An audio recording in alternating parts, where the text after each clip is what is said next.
आते हैं और अपनी महिमा आप ही बताते हैं। परमात्मा की महिमा दूसरा कौन बता सकता है। हमारी बुद्धि पर पत्थर पड़ गए थे। हम सोचा करते ये संत परमात्मा की महिमा बतावेगा, ये बतावेगा। अरे भगवान की महिमा भगवान ही बता सकता है। अपने द्वारा रची हुई सृष्टि को स्वयं ही बता सकता है। एक ऋषि के बता सके भगवान के द्वारा रची सृष्टि को। अब एक पुत्र अपने पिता की उत्पत्ति कैसे बता सकता है। दादाजी बता सकता है। तो ऋषि तो इस काल के पुत्र, ब्रह्म के सरपुरुष के, और सबका दादा कबीर परमात्मा सत्य पुरुष। तो उस दादाजी ने आकर हमें बताया है जो सबका दादा है, सबका बाबा है। गुरु नानक जी ने तो यहां तक कहा है, अगर कोई बाबा कहने का अधिकारी है तो कबीर है। ये समुद्र की साखियों में प्रमाण है। अगर कोई बाबा कहलाने का अधिकारी है तो कबीर साहब है। आलम बड़ा कबीर। तो पुण्यात्मो, सौभाग्य आपका, आपको ये ज्ञान सुनने को मिल रहा है। अभी तक तो आप अज्ञान से ठोक रखे थे। अब बताओ हम क्या साधना करते थे हिंदू धर्म के अंदर जन्म लेके।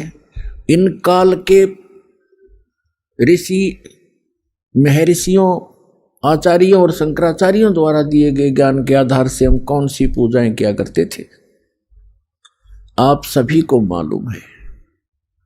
ये दास भी वो भुगत भोगी है। कुछ तो देखम देखा, कुछ परंपरागत साधनाएं, और कुछ किसी सिर फिरे संत ऋषि के ज्ञान विचार सुनकर, पुस्तक पढ़कर, या किसी भाई साथी बहन सहेली से सुनकर हम वही क्रियाएं करने लग जाते थे। कोई गोवर्धन की फेरी के लिए कहता, हम वहां भी चले जाते। कोई अमरनाथ के दर्शन के लिए प्रेरित करता, हम तैयार हो जाते, क्योंकि हमें भगवान की आवश्यकता थी। और कोई पंथ केदार के लिए प्रेरित करता, उन 500 केदारों के भी दर्शन के लिए जाते। कोई पशुपति नाथ के लिए कहता, हम नेपाल भी जाते। कोई सोमवार का व्रत बताता तो हम वो भी करते। कोई मंगलवार के लिए प्रेरित करता, हम मंगलवार का व्रत भी प्रारंभ कर देते। पुण्यात्माओं, हमें अध्यात्म ज्ञान नहीं था, यह लोक वेद था। तो परमेश्वर ने स्वयं आकर के एक संत भक्त, और परमेश्वर तो वो थे ही, और एक सतगुरु, इन सब की भूमिका की। जब आदरणीय स्वामी रामानंद जी परमात्मा को देखा सतलोक के अंदर, और फिर वापस देखा वहीं आपके अपने सामने बैठे उस बालक रूप में, तब कहा था, दोहू ठौर है एक तू, भया एक से दो, और गरीबदास हम कारणे तुम आए हो मगदो। तुम साहेब तुम संत हो, और तुम सतगुर तुम हंस। गरीबदास तेरे रूप बिना और न दूजा अंश। बोलत रामानंद जी सुनो कबीर करतार, गरीबदास सब रूप के तुम ही सृजनहार। मैं भक्त मुक्त भया और भरम कर्म कियो नाश, गरीबदास निज ब्रह्म तुम मुझे हो गया दृढ़ विश्वास। तो परमात्मा के विषय में कहा स्वामी रामानंद जी ने कि तुम साहेब, साहेब माने परमात्मा, जैसे आपको डेफिनेशन ऑफ गॉड सुनाई थी प्रथम दिन। तुम साहेब, साहेब माने परमात्मा, सर्वश्रेष्ठ प्रभु। वैसे तो साहेब हम सभी के साथ लगाते हैं, जैसे तहसीलदार साहब, एसडीएम साहब, डिप्टी कमिश्नर साहब, कमिश्नर साहब, मंत्री साहब और प्रधानमंत्री साहब और मुख्यमंत्री साहब, ये सारे साहब हैं। लेकिन इन फैक्ट जब साहब पूछेंगे कि सुप्रीम कौन है, तो प्रधानमंत्री और उसके बाद माननीय राष्ट्रपति, ये हमारे साहब हैं, वो हैं असली साहब। तो इसी प्रकार ये अन्य देव जो हैं, श्री ब्रह्मा, श्री विष्णु, श्री शिव जी, ये एक विभाग के मंत्री एक ब्रह्मांड के अंदर ओनली। जैसे कोई राज्य का मंत्री हो और उसको हम प्रधानमंत्री की संज्ञा देते हैं, उसकी उपमा देते हैं, तो हमारी वो अज्ञानता का प्रतीक है, वो सच्चाई नहीं है। तो यहां क्या बताते हैं, तुम साहेब तुम संत हो, तुम सतगुरु तुम हंस। सतगुरु भी आप ही हो यथार्थ ज्ञान देने वाले, और तुम हंस। एक भक्त का रोल, यानी एक भक्त ने कैसे रहना चाहिए, कैसी उसकी दिनचर्या हो, कैसा व्यवहार हो, कैसे उसका आचरण हो, कैसी बोली हो, और कैसे वो रह रहा हो, कैसे निर्वाह करता हो, उसके लिए परमात्मा कहते हैं राज्य क्रमता राम की, रजा धरे जो शीस, दास गरीब दरस परस तिन बैठे जगदीश। कि जो परमात्मा ने आपके प्रारब्ध में लिख दिया उसके आधार से आप जीना सीखो। प्रारब्ध का मतलब है कि जैसे आप जी को कोई अच्छे घर में, अच्छा घर हम मानते हैं जिसका घना धन हो, कोई अच्छी पोस्ट हो उसकी, ठीक है, आपके संस्कारवश आपका कहीं ऐसा जन्म है तो ये ना भूलना चाहिए कि आप चाहे कितने धनी व्यक्ति या कितने ही मंत्री प्रधानमंत्री के घर जन्म आपका, आपको उतना ही स्थान चाहिएगा सोने और घूमने फिरने और क्रिया करने के लिए जितना एक निर्धन जहां गुजारा कर रहा है। एक कक्ष में, एक मकान में 20 कक्ष हो ऊपर नीचे, तो उस व्यक्ति ने एक ही कक्ष में, एक रूम में, एक तख्त पर, बिल पलंग पर, उतने स्थान पर टाइम पास करना है। तो परमात्मा ने हर तरह से हमें समझाने की चेष्टा की है। और परमात्मा पाने के लिए किसी को ये भ्रम हो कि धनी लोग जो घना दान धर्म करते हैं और उच्च जाति के हैं, पहले ये भ्रमना, ये भ्रांति बहुत ज्यादा थी कि ब्राह्मण लोग ही मोक्ष प्राप्ति करते हैं, यही ऋषि महर्षि बनते हैं, इनके वंशज ही ऋषि महर्षि बनते हैं। तो परमात्मा ने ये सारी फड़क निकाली थी, ये सारी भ्रांतियां निवारण करने के लिए एक गरीब जुल्हे की भूमिका की थी कि परमात्मा के भक्त को घड़ी जरूर आवश्यकता नहीं होती, और जब आवश्यकता होती है तो परमात्मा से वो छुपा नहीं होता, परमात्मा से कुछ छुपा नहीं, उसको सब पता होता है। जैसे हम कथाएं सुना करते थे, अब तो आपको ज्ञान हो गया है कि परमात्मा जो परमेश्वर है वही सब कुछ करता है, कबीर साहिब ही सब दुख दूर करता है। लेकिन हम जिस भी इष्ट की स्तुति जहाँ बोल रही होती है, हम सभी उसकी पूजा करते हैं और मानते रहते हैं कि ये हमें सुख दे रहा है, और सब कुछ कर रहा होता है कबीर भगवान, क्योंकि वो ही गीता अध्याय नंबर 15 के श्लोक नंबर 16 और 17 में 3 पुरुष हैं, क्षर पुरुष और अक्षर पुरुष। इनके विषय में बताया कि ये खुद विनाशवान है, इनके अंतर्गत जितने प्राणी वो विनाशवान है। उत्तम पुरुष है तू अन्य 17वें श्लोक में कहा।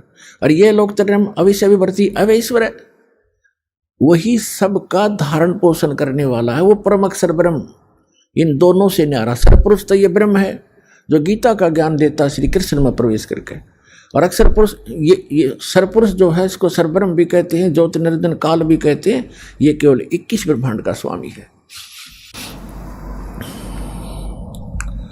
और अक्षर पुरुष 7 संग ब्रह्मांड का स्वामी है, और परम अक्षर ब्रह्म गीता अध्याय नंबर 8 के श्लोक नंबर 1 के उत्तर में अर्जुन को गीता ज्ञानदाता कहता है कि वो परम अक्षर ब्रह्म है, वो तत्ब्रह्म जो गीता ज्ञानदाता से अन्य और सुप्रीम गॉड है, कंप्लीट गॉड है। तो गीता अध्याय नंबर 15 के श्लोक नंबर 17 में कहा कि उत्तम पुरुष तु अन्य परमात्मा इति उदाहरत है। और ये लोग तरम आविश्य विभर्ती अवैश्वर, वो तीनों लोगों में प्रवेश करके सबका धारण पोषण करता है, इंक्लूडिंग ब्रह्मा विष्णु महेश की भी वही आपत्ति निवारण करता है। जैसा कि आपको कल बताया था कि समुद्र पर जो पुल नहीं बन रहा था वो परमात्मा आए थे, क्योंकि वो भी उनके बच्चे हैं। चींटी से लेकर हाथी तक, रंग से लेकर राजा तक, देव से लेकर महादेव तक, निरंजन और दुर्गा तक उसी के बच्चे हैं। अपने बच्चों को वही संभालता है। अब जो दास आज प्रसंग सुना रहा है आपको, अब हम भगवान से मांगते हैं धन, और परमात्मा बने थे कति निर्धन, दुल्हा कपड़ा बनकर अपना टाइम पास करते थे। वो हमें परमात्मा पर विश्वास करना सिखाने के लिए ये भूमिका कर रहे थे। यदि आप मुझ पर ऐसा विश्वास करोगे मेरे वचनों पर, तो मैं तुम्हारा हर समय साथ दूंगा। जो जन मेरी शरण है ताका हूँ मैं दास, और गेल गेल लाग्या फिरूं जब तक धरती आकाश। कहते पीछे पीछे फिरता, जो बच्चा गऊ की नजर में यूं साईं को संत, वो भक्तों के पीछे फिरे भगत वत्सल भगवंत। अब दास ने आपको बताया कि जब आप परमात्मा पर निर्भर हो जाओगे, उस समय परमात्मा कहते हैं यदि आपको किसी वस्तु की आवश्यकता होगी तो मैं आपसे दूर नहीं, क्योंकि मुझे सारा पता है आपको किस समय किस वस्तु की आवश्यकता पड़ेगी। परमात्मा कहते हैं कि जिनको विश्वास नहीं है परमात्मा पे और राम राम भी करते हैं, भक्ति भी कर रहे हैं, कहते क्या हुआ नाम जपणते जब मन में नहीं विश्वास। परमात्मा का विश्वास नहीं तो व्हाट इज यूज, उस भक्ति का यूज नहीं है। अब हम जैसे पुरानी कुछ अपनी कथाएं थी उनमें से साथ लेते हैं, वो भी भ्रमित ज्ञान था, उसको सुचारू करते हैं। अब जैसे एक नरसी नाम के सेठ थे, मेहता थे, और वो बड़े धनवान थे। 56 करोड़ की संपत्ति थी उनके पास, 56 करोड़ की संपत्ति, आज से लगभग 500-600 वर्ष पहले। और कंजूस इतना था कि चवन्नी खर्च नहीं करे, दान भी करना भूल गया। और ये माया जब बढ़ जाती है ये इंसान को दबा लेती है। परमात्मा कहते हैं इस माया को अपने ऊपर ना रखो, इसके ऊपर रहो। मोटरसाइकिल को सिर पे नहीं उठाना चाहिए, उसके ऊपर बैठकर चलना चाहिए। वो मोटरसाइकिल को सिर पर रखे हुए था, तो वह उसकी मूर्खता थी। परमात्मा ने उस दलदल से उस प्यारी आत्मा को निकालना था। और नरसिंह जी श्री कृष्ण जी के परम भक्त थे और दान करना बिल्कुल छोड़ दिया था। 56 करोड़ उसकी संपत्ति थी और साथ में उसकी हुंडी चलती थी। हुंडी माने जैसे आजकल बैंक हैं और बैंकों में ड्राफ्ट बनाए जाते हैं। यहाँ बैंक में पैसा जमा करा दो, जिसके नाम ड्राफ्ट हो वही ड्राफ्ट को कैश करेगा। उसको चाहे रास्ते में कोई छीन भी ले, उसके साइन के बिना वो कैश नहीं करेगा, वो होगा ही नहीं कैश। तो इसलिए वो पैसे साथ ना ले जा करके ड्राफ्ट ले जाते, कागज सा होता है, चेक सा, और अगले बैंक में उसको जमा कर दिया जाता है। फिर वो वेरीफाई करके उसको कैश करते हैं। ऐसे हुंडी होती थी राजा की तरफ से, सरकार की तरफ से। ऐसे धनवान व्यक्तियों को कुछ सीमा बनाई थी कि 1000, 2000, 10,000 तक की आप हुंडी एक वर्ष में बना सकते हो, ड्राफ्ट बना सकते हो। वो क्या करते थे, पैसे रख लेते थे और अगले जिस शहर में उसने जाना था किसी यात्री ने या सेठ ने, उस शहर में भी ऐसे हुंडी अलाउड होती थी किसी को बनाना, तो उसी के नाम ही बनाई जा सकती थी। और उन दोनों के आपस में प्रमाण पत्र होते थे, उनके सारे वो कागजात उनके एक दूसरे के पास होते थे कि सचमुच ये रिकॉग्नाइज्ड हुंडी बनाने वाला है। तो ऐसे उनमें से भी एक था, वो दरियों में से।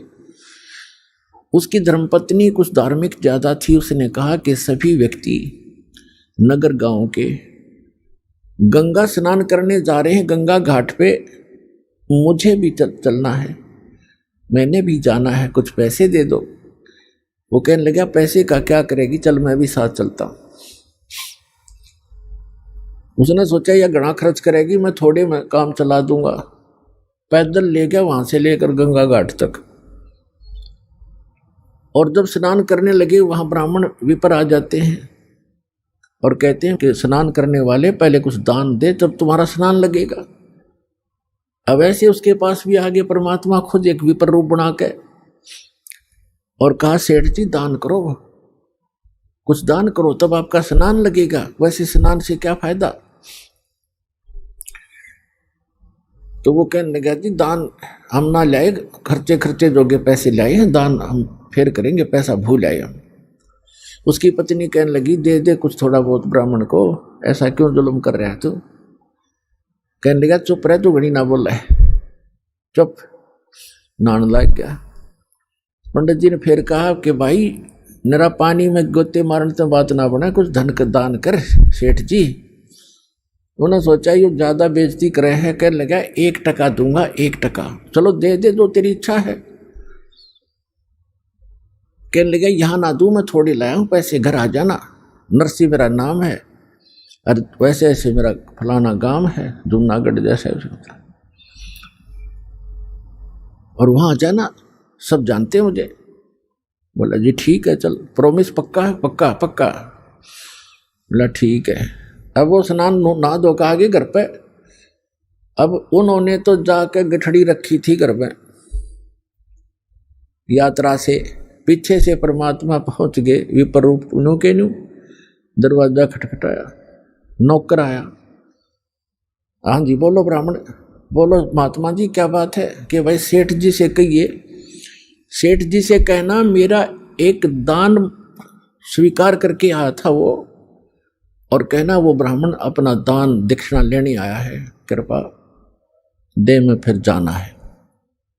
नौकर ने जाके कहा जी कोई ब्राह्मण आया है, आपने गंगा जी पर उनको कुछ दान करने का प्रॉमिस किया था, वो अपना दान मांग रहा है। अब सेठ जी ने सोचा ये तो भाई चिपक गया, यहां भी आप आमरा कमबख्त। उसने क्या विचार ला कि आज इस यू यहाँ 1% मांगना आ गया, कल नहीं यो 2% मांगेगा, फिर यो 100 रुपये की ऐसे ही पीछे पड़ लेगा, इसने तो रास्ता मिल गया ये। तो सेठ जी ने कहा कि कह दे उसको ब्राह्मण को कि विश्राम कर, 2 दिन बाद आना, अभी सेठ जी थके हारे आए हैं, विश्राम करेंगे।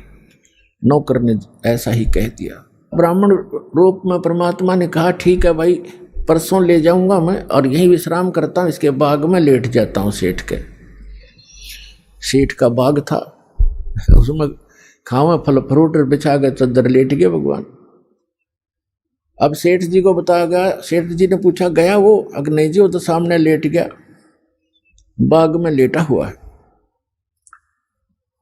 अब जब तीसरा दिन हुआ फिर जाके दरवाजा खटखटाया कि भी कहना सेठ जी को मेरा दान दक्षिणा दे, फिर मैंने और भी बहुत काम है। अब सेठ जी ने कहा यूं कह दो कि सेठ तो मर गया, मृत्यु को प्राप्त हो गया। अब उसने जाके नौकर ने कह दिया जी हमारे सेठ जी की मृत्यु होगी ब्राह्मण, हम बहुत दुखी हैं, आप जाओ। तो ब्राह्मण वेशधारी परमात्मा कहते हैं भाई यूं कैसे जाऊं, मेरा यजमान मर गया, अब तो अंतिम संस्कार करवा के जाऊंगा मैं। अब उन्होंने कहा जी वो तो ऐसे ऐसे कह रहा सेठ जी ने। बोला अच्छा जंद पीछे पड़ाई, तो ऐसे करो मेरी लकड़ियां ढोना शुरू कर दो, लकड़ियां, उसको महसूस होगा कि सचमुच मर गया। वो 10-20 जो नौकर थे 5-7 लग गए लकड़ियां उठा कर चलने। अब नगर का सेठ मर जा, सारा गांव इकट्ठा हो जाया कर नगर। इतनी भी ना सोचे मूर्खा ने। वो 3-4 दिन लकड़ ढोए, फिर कहने लगा जी क्या करे, क्या हो गया?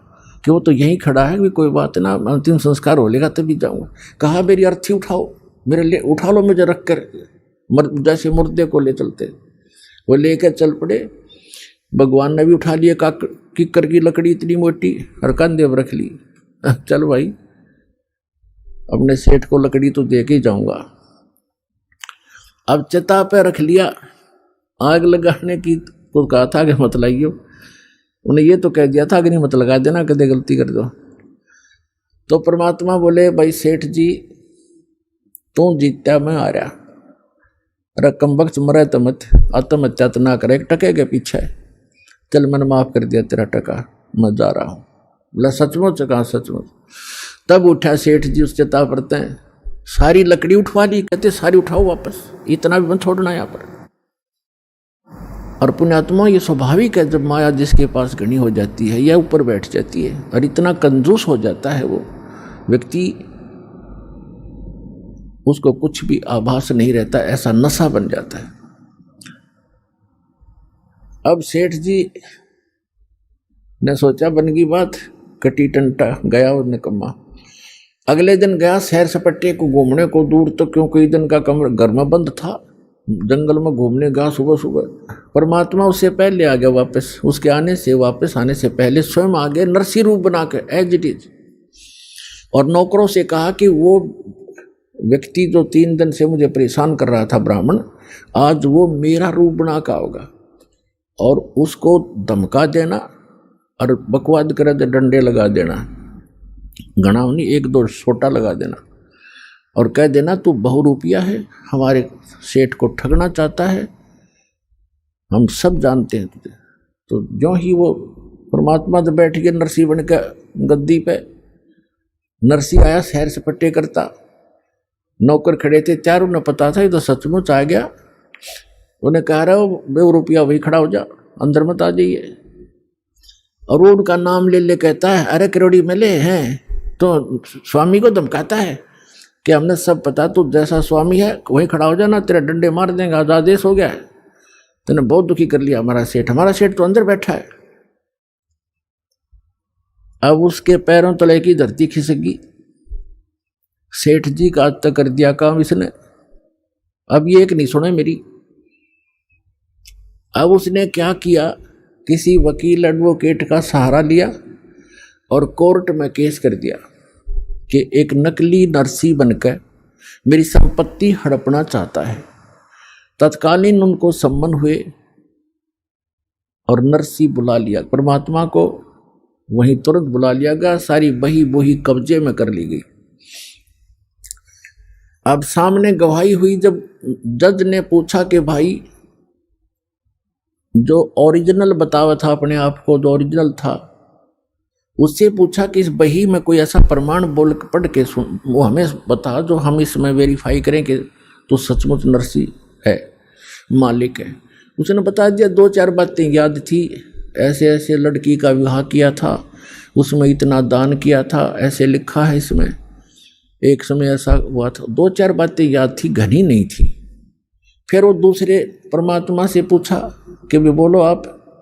परमात्मा ने सारी बही सुना दी, ए से लेकर जेड तक।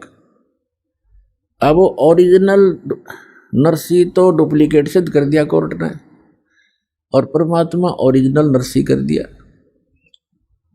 अब नरसी बैठ गया माथा पकड़ कर जंगल में जाकर बड़ी में बाहर कि ये कौन से जन्म का दुश्मन था, मेरी सारी संपत्ति हड़प ली। फिर परमात्मा गए विपर रूप धारण करके, कहने लगे नरसी भक्त। उसने देखा कि हाँ बोल, ईब के चावे तो मेरे थे, ईब के चावे। तो कहने लगा मैं आपसे ये चाहता हूं कि आप अपना जीवन सुधार लो। सुधार दिया जीवन, तने मेरी सारी संपत्ति हड़प ली। परमात्मा बोले कि संपत्ति पहले भी मेरी थी या तेरा भूल थी, काया अपनी है नहीं, ये माया कहां से हो। जब तेरा शरीर अपना नहीं है मूर्ख, इन चांदी के सिक्कों को तू अपना मान रहा है, तेरी बुद्धि भ्रष्ट होगी। और चरण कमल में ध्यान रखो भाई, इन दोनों को खो, इनको भूल जा। नंगा आया जगत में, नंगा ही तू जावे, बीच में ख्वाबी ख्याल है, ये मन माया भरमावे। वो पृथ्वी पति चकवे गए, जिनके चक्कर चलंत, रावण सरीखे कौन गिने भाई, ऐसे गए अनंत। अगम निगम को खोज ले, बुद्धि विवेक विचार, उदय अस्त का राज मिले, तो बिन नाम बेगार। तो परमात्मा ने कहा कि तुझे एक शर्त पर तुम्हें दे सकता हूं वापस। क्या शर्त है तेरी, बता। कि आप इसको दान कर दो, आपके लिए बहुत भयंकर सिद्ध हो जाएगी। आपने तो कोड इकट्ठा कर लिया, अरे संतान तेरे नहीं, एक बेटी थी उसकी शादी कर दी, भले आदमी क्या करेगा इसका। तेरी मृत्यु के बाद ये तेरे हकीकी बांटेंगे, ये चाचे ताऊआ के भाई, और तो बनेगा गधा। ऐसे धन वैसे नहीं जुड़ता, ये धन 2 के 20 बना रखे। मैं तेरे हित में कह रहा हूं भाई। काफी देर सत्संग सुनाया, परमात्मा ने बुद्धि ठिकाना आ गई। कहने लगे परमात्मा के जब तू इसको दान करेगा तो दूंगा ना, तेरे तो तक गई, और दान करेगा तो तेरे पाप कटेंगे, कुछ सहारा मिलेगा तुझे। उसके बाद समझ में आएगी कि आप जो कहोगे मैं वही कहूंगा, वही करूंगा। कहने लगा जाते, फिर वो आ गया वापस। अब नरसी का रोड़ा था, वो ओरिजिनल नरसी भेज दिया, जा भाई बांट दे। उसने उसी दिन भंडारे शुरू कर दिए, गरीबों में बांट दिए, साधु संत बुला लिए, यानी 56 करोड़ संपत्ति कति लुटा के, और बैठ गया बनी में एक झोपड़ी पाके। दोनों पति पत्नी, उसकी पत्नी तो बहुत धार्मिक थी, हर बात में साथ देती थी उसका। अब ठीक है पाप कटे, अपन क्या करना है, भक्ति कराएंगे बैठ के, रोज अटपट में रहता सारी रात, ऐसा अब लाइन जाओ था बैठा बैठा, ठीक हो गया, पाप कट गया। अब परमात्मा कैसी रजा बख्शते हैं। एक अब उसकी जो हुंडी चलती थी वो निर्धन हो गया, हुंडी कैंसिल कर दी गवर्नमेंट ने, और उस पहले उसका बहुत बोलबाला था, तो 4 भगत आगे उन्होंने द्वारका जाना था, द्वारका के दर्शन करने द्वारका जाना था। जैसे आजकल जाते हैं भ्रमित होकर के भगवान वहां रहा करते द्वारका में। द्वारका तो समुद्र में है, वैसे बाहर थोड़ा सा वैसे मंदिर बना रहे हैं अलग से, द्वारका तो खत्म हो ली थी, फिर भी वहां जाते हैं दर्शनार्थ श्रद्धालु। तो वो आए उस नगर में जहां नरसी रहता था, और उन्होंने पूछा कि भी नरसी जी का घर कौन सा है, महल कहाँ है, हमने हुंडी बनवानी है। तो लोगों ने मजाक कर दिया कि वो आजकल बाहर सन्यास ले रखा है उसने, और धनवान एक नंबर का है, सेठ है वो, लेकिन आजकल वो नखरे बहुत करता है, 1-2 बार नाटेगा वो, तुमने मना करेगा हुंडी बनाने को, लेकिन तुम करड़ा सा होगे ना तब बनाएगा। वो पता करके वहां झोपड़ी में पहुंच गए जहां दोनों पति पत्नी बैठे थे नगर के बाहर। उन साधुओं ने, भक्तों ने कहा कि सेठ जी ये 500 रुपये पकड़ चांदी के, हमारी हुंडी बना दे द्वारका के किसी सेठ के नाम, जिसको आप जानते हो वो हुंडी वाला हो। अब उसने मना किया कि महात्मा जी मैं निर्धन हो गया हूं, मेरी हुंडी नहीं चलती, गवर्नमेंट ने कैंसिल कर दी है, और आप किसी और से बनवा लो। तो वो 3-4 नाराज हो गए कि तू सचमुच, गांव वाले कह रहे थे तू ऐसा ही निकम्मा व्यक्ति है। अब नरसिंह जी ने सोचा ये कोई अपशब्द कह देंगे, कोई श्राप दे देंगे, और लोगों ने मजाक बना रखा है मेरे साथ। अब मैं भगवान की तरफ चला हूं तो मैं ढेर हो गया हैं, और जब मेरे पास धन था मैं ये सब मेरा आदर करते थे, लेकिन हमने अपने वचन पर रहना है। भगवान की ने जो कह दिया गुरुदेव ने, अब वो गुरु रूप में मानने लग गया उस विपर को, वही उसी पर आधारित रहूंगा। तो उन्होंने सोचा कि कुछ कह देंगे अटपट मेरे तय, कोई शराब स्वरूप ना दे दे, ये भ्रमित कर रखी है, अब मेरे कहने से मानेंगे नहीं। तो उसने कागज मंगाया कि कागज लाओ, वो कागज ले आए गाँव से, उस पर लिख दिया, क्योंकि श्री कृष्ण पुजारी था और सांवरिया का भगत था, सांवरिया भगवान का आकर कृष्ण जी ने, उस पर लिख दिया सांवल साहा, सांवल सेठ द्वारकापुरी, मैंने आपके 500 रुपये ले लिए हैं, इन श्रद्धालुओं को आप 500 रुपये दे दीजिए, मैं हुंडी बना रहा हूँ। नरसी भगत, सेठ नहीं नरसी भगत लिख दिया। अब वो चारों के चारों पहुंच गए कागज लेकर के। सारी द्वारका में जो भी पता था कि हुंडी बनाने वाले सेठ हैं उनके पास गए, उन्होंने कहा कि नरसी की हुंडी नहीं चलती, वो निर्धन हो गया है, दिवालिया हो गया है, वो कैंसिल होगी। उसने सोचा ये वैसे बकवास कर रहा होगा। दूसरे के पास गए, तीसरे से वैसे दिखाया, तो सब ने कहा कि ये तो निर्धन व्यक्ति हो गया है, इसका दिवाला निकल गया है, आपके साथ धोखा कर दिया उसने। तो इस बात से वो परिचित थे कि धोखा करनी आदमी नहीं हो तो मना करे था, हमने ही उनके साथ बलपूर्वक लिखवा दिया, वो तो सच कहे था। पर भी हमारा काम तो बिगड़ गया, अब यहाँ घूमा फिरा हो कितने खाना खुना खाते, या बड़ी बात बिगड़ी। पर उनको इतना विश्वास था कि हमारे पैसे सुरक्षित मिलेंगे, वो भगत एक नंबर का है, जाकर देगा वापस। तो ऐसा सारी द्वारका में घूम फिर कर वो बाहर चले गए।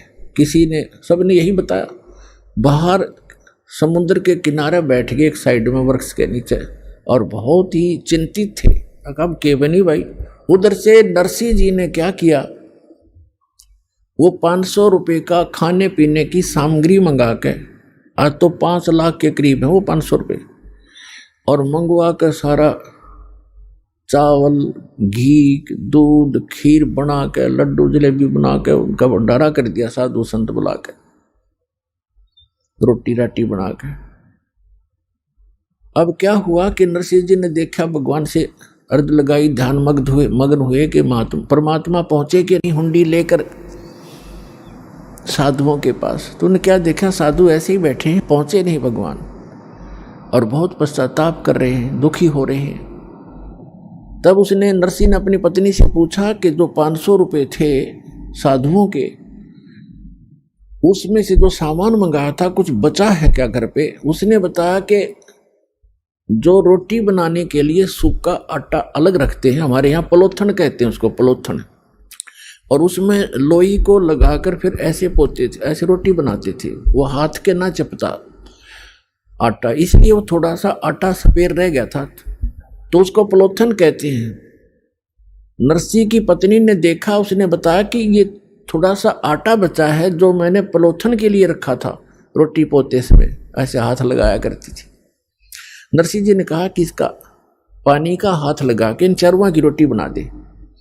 उसने चारों रोटी बना के और सेक, चूल्हे में सेक चाक के रख ली।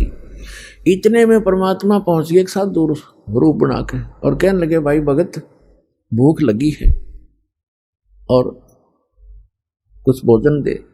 तुरंत लिया चारों रोटी ठा के, अगले महाराज भोजन खा लो। अब वहां भोजन भोग लगाया भगवान ने, और वहां सांवल शाह नाम का एक सेठ बन गए, और जैसे वो मारवाड़ी सेठ होते हैं ना, बड़ी बड़ा साफा, दोहरी धोती, कान में कलम टांग रखी, पेन और काख में बही, और पहुंच गया वहां पर साधुओं के पास।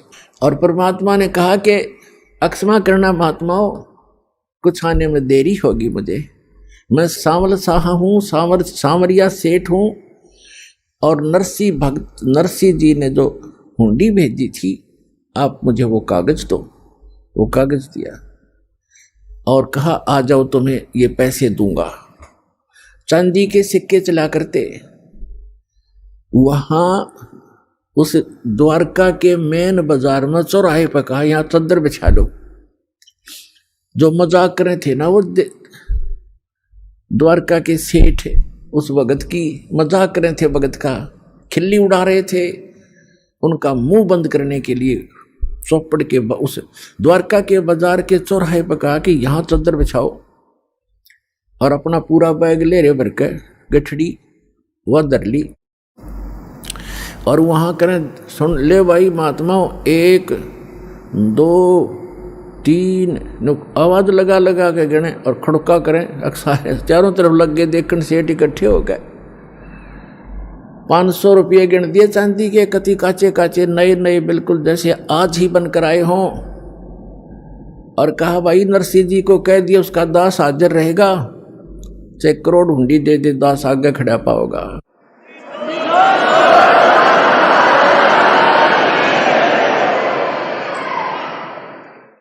परमात्मा कहते हैं, जो जन मेरी शरण है ताका हूँ मैं दास, और गेल गेल लाग्या फिरूं, पीछे पीछे फिरूं, जब तक धरती आकाश।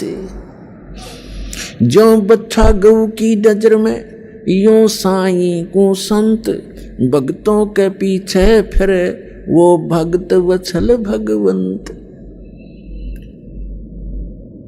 अब फिर क्या होता है, गरीबदास साहिब जी ने परमात्मा कबीर जी के बारे में बताया है। नरसिंह जी की हुंडी दीनी वह सांवल सा कहाया, द्योती का ब्याह भया तब भात भरण को आया। अपने आत्माओं देखो, वैसे तो हमारी रस्म रिवाज बहुत गलत है जो हमने बना रखी थी, अब इनको हम मिनिमाइज करेंगे। लेकिन सतयुग त्रेता द्वापर में परमात्मा ने कहा था कि बहुत ही कम हंस पार हो पाएंगे, और इस कलयुग में मैं धीरे धीरे जो समय फिक्स किया है इसी के दौरान सबको पार करूंगा, और पार होने की विधि उन्होंने बताई है, वो दास आपको बताता रहेगा। लेकिन परमात्मा जैसे आपको दास बार बार बताता है कि ये काल भगवान जो यहाँ का प्रभु स्वामी है किस ब्रह्मांड का, ये सरपुरुष है, इसको सरब्रह्म भी कहते हैं, इसको ब्रह्म भी कहने लग गए। ये काल है जो स्वरूपी निरंजन है, ब्रह्मा विष्णु महेश का पिता है, दुर्गा का पति है। ये चाहता है कि यहाँ के प्राणी परमात्मा से अपरिचित रहें, गलत साधनाएं करें, भगवान से इनकी आस्था हट जाए और ये नास्तिक हो जाए। जब ये नास्तिक हो जाएंगे तो सुनेंगे नहीं भगवान के लिए, और परमात्मा ने आना था 5500 वर्ष जब बीत जाएंगे, स्वयं ने आए तो दास भेज दिया वो ज्ञान कराने के लिए। तो इससे पहले उसकी नीति ये थी कि सबको ऐसा नास्तिक बना दूं ये भगवान से दूर हट जाए। और परमात्मा ये चाहते हैं कि इनमें इस कलयुग की पिछली पीढ़ी तक परमात्मा की आस्था चाह बनी रहे। आज तक हम देखो नरसिंह जी जैसे महापुरुष के उदाहरण आज तक गुणगान करते आए जितने भी प्रचारक थे, और जिस कारण से हमारी आस्था बनी रही कि भगवान ऐसा करता ही करता है। लेकिन ना उन प्रचारकों को कभी ऐसा हुआ, ना उनके उपासकों को कभी ऐसा हुआ, लेकिन उसके कारण हम डटे रहे कि भगवान ऐसा करता है, ऐसा हुआ है तभी तो गुणगान हो रहे हैं। अब क्या हुआ कि एक दिन लड़की ब्याह रखी थी, विवाह कर रखा था, उसका लड़की जवान होगी, उसका विवाह हुआ। उसके विवाह के लिए लड़की आ गई बात नौतन, यानी अपने पिता, ऐसे रिवाज बना रखी अपन ने, तो ये रिवाजें अच्छी नहीं है। फिर भी भगवान ने दुखी होना पड़ा, उसके लिए भी बहुत कुछ करना पड़ा। अब उसकी लड़की आई और पिता से कहा, पिताजी आपकी ज्योति का विवाह है, इस दिन बात है, आप आइएगा। तब उसने कहा कि मैं निर्धन कंगाल बेटी, ना मेरे पास दाम धन नहीं, पर आऊंगा बेटी मैं सुमरूंगा राम। जैसा भी कंगाल हूं मैं तेरे द्वार पर अवश्य आऊंगा। लड़की चली गई। लड़की जैसे वहां प्रतिफल में कुछ दिया करते हैं, बेटी जावे भात नौत का कुछ नहीं दिया। इसको देखकर उसकी सास, लड़की की सास ने बहुत कुछ उलाहने दिए, लड़की को बहुत बुरा भला कहा कि उसने नाश कर दिया, सारी संपत्ति लुटा दी, कंगाल होकर बैठ के हमारी बेइज्जती करवा दी, कदे कदे हमारी इज्जत शिखर में थी। अब लड़की बोल रहा क्या, बेचारी सबर का घूंट आंसू में टपकाने लगी, बैठ गई एक तरफ जाकर। अब नरसिंह चिंतित हुआ कि कैसे वहां पहुंचेंगे, कौन मेरा साथी होगा। यदि वो सेठ होता और भात आ जाता, उसके साथ जाने वाले सैकड़ों इकट्ठे हो जाते गांव नगर के आदमी, और उस दिन कोई नहीं आया। उनके पास कुछ अंधे सूरदास आया करते थे, नरसिंह जी की झोंपड़ी पर बैठ जाते थे, सत्संग करते थे, विचार विमर्श करते थे, फिर चले जाते थे। उनमें एक शिक्षण नाम का बुद्धिमान था सूरदासों में।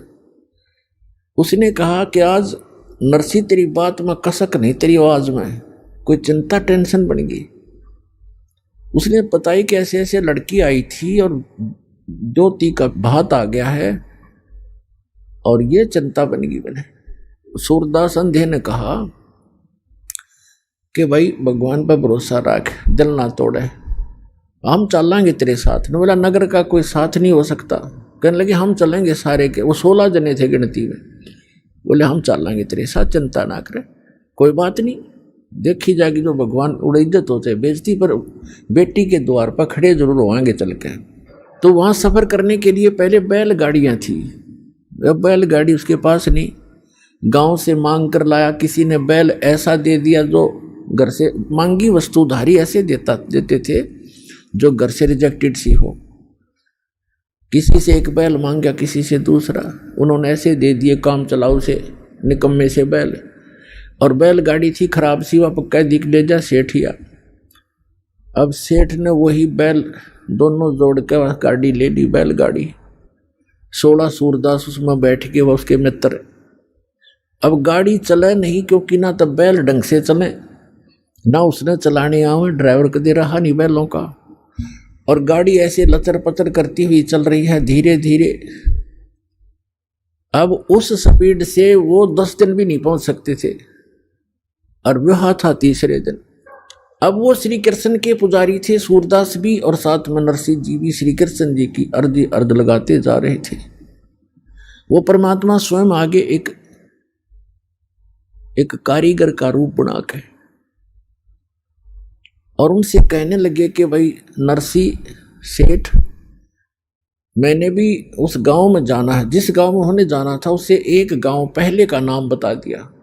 नरसिंह जी का और कहने लगे मुझे भी बैठा लो अपनी गाड़ी में, साथ में भी चल पड़ता हूँ। नरसिंह जी कहने लगे बैठ ले बेशक गाड़ी में, पर हम लगता है ये रास्ते में रह जाएगी, ये बहुत खराब है, करने वही पड़ी है। तो उसने कहा कि मैं मिस्त्री हूँ, आप एक बार नीचे उतरो और मैं इसको ठीक ठाक कर लेता हूँ, फिर चलाएंगे। नरसिंह जी ने कहा कि देखो मेरे पास पैसा नहीं है किराए कुछ देने को, मैं तो भगवान के शब्द सुना दूंगा तुझे।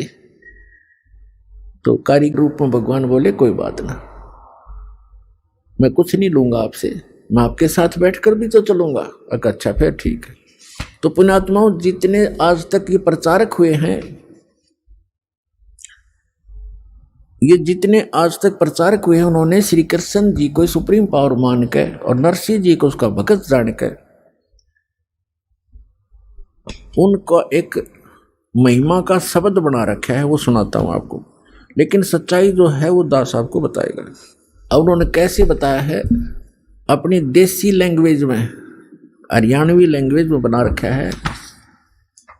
गाड़ी आले मने बैठा ले, एक बहो गाड़ी थों भाई मैं हार लिया। गाड़ी आले मने बैठा ले, एक बहो गाड़ी थों भाई मैं हार लिया। अब परमात्मा खड़े हैं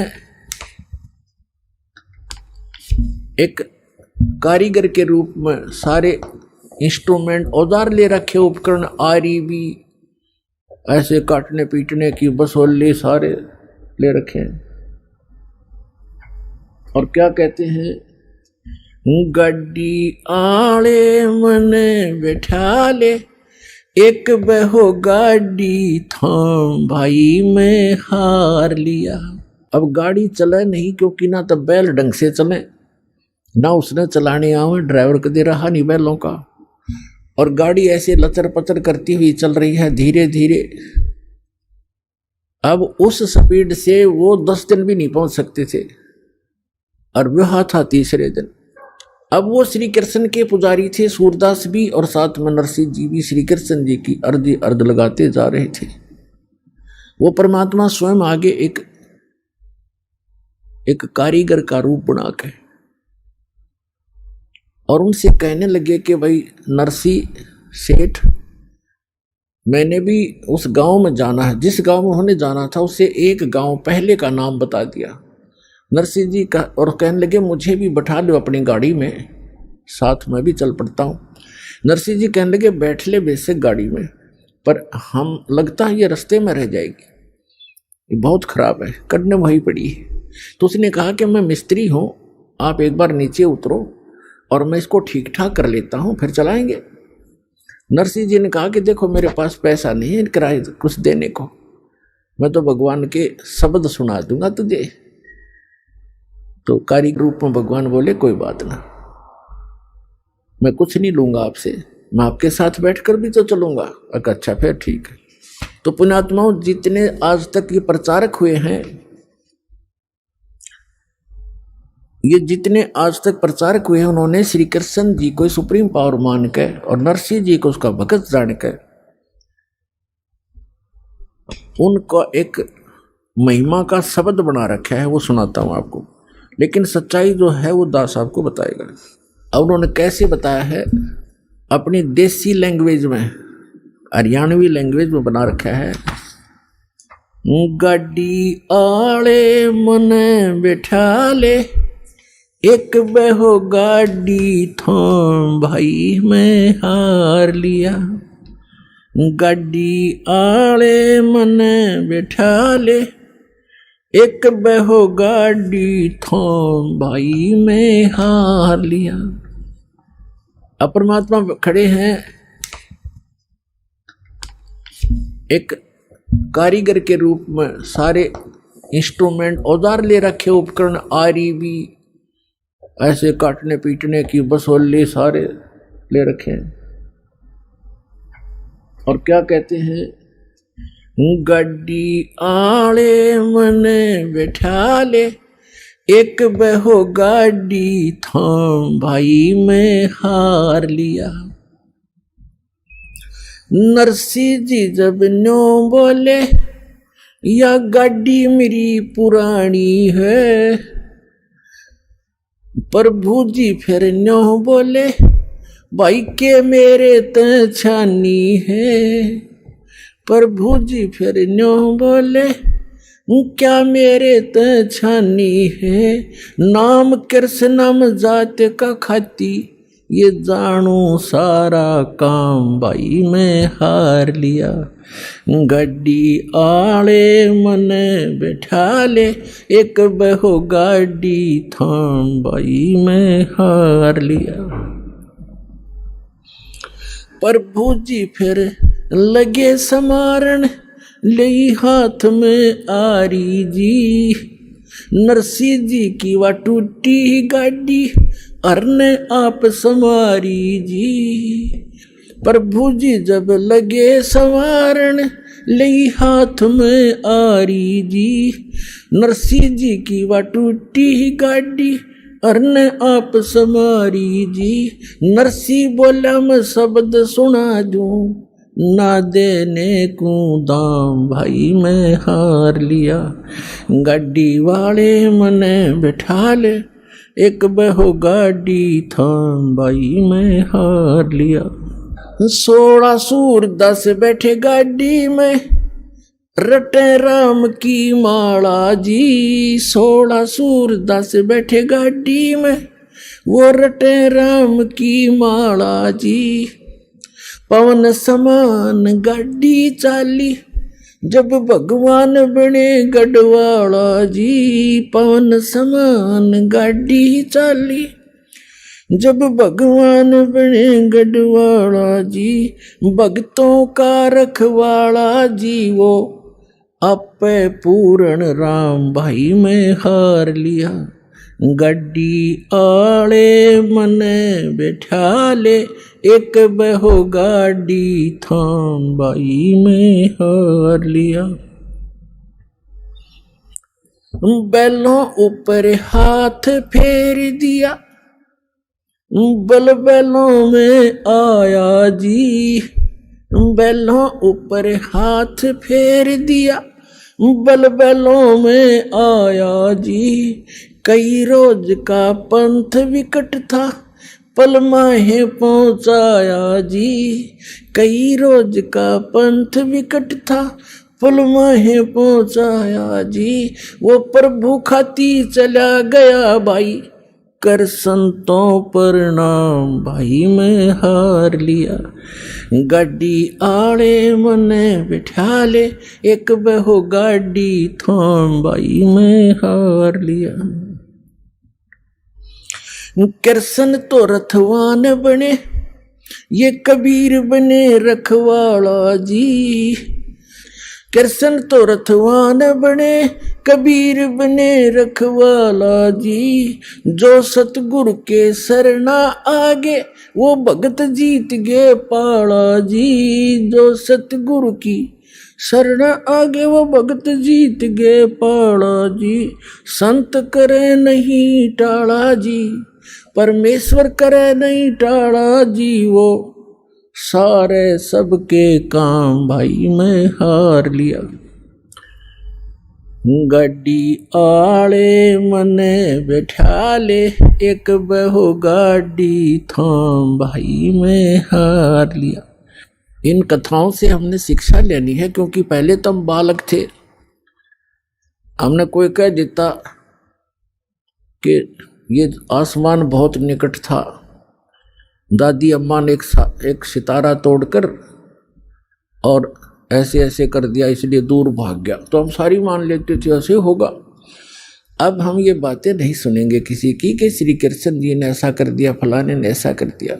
गीता अध्याय नंबर 15 के श्लोक नंबर 17 में स्पष्ट किया है कि उत्तम पुरुष तु अन्य परमात्मा की उदाहरते यह लोक धर्म अवश्य विवर्ती अवैश्वर है, जो सबका धारण पोषण करता है, सबकी केयर टेक करता है, तीनों लोकों में सबका वही एक ही मालिक है। वही सब अपने भगत से पहले पुण्य करवाता है, फिर उसके आधार से अब स्वयं ही उसकी मदद करता है।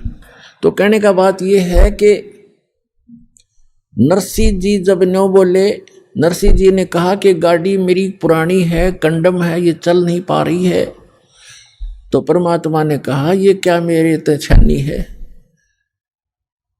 अब तेरा दुख क्या मुझसे छुपा है, मुझे क्या बताना चाह रहा भक्त मुझे पता है, इसलिए मैं आया हूं। तो पुण्यात्माओं, जब हम भगवान पर आश्रित होंगे, पर हमारा इतनी हिम्मत रही कोई ना कि हम यहां तक सैक्रिफाइस कर सके, पर परमात्मा ने दूसरा तरीका अपना दिया कि तुम अपना लगे रहो, एक दिन अवश्य होगा। अब जैसे विश्वास करने के दो तरीके होते हैं, एक तो यूं मान ले कि जो सामने वाला कह रहा है यह बात सच्ची होगी,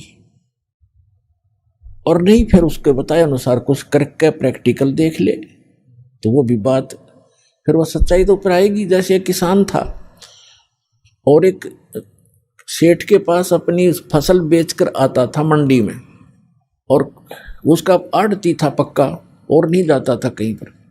एक दिन क्या हुआ कि जब वो फसल लेकर गया 2-3 महीने 4-6 महीने के बाद, तो पता चला कि उस सेठ की दुकान बंद है।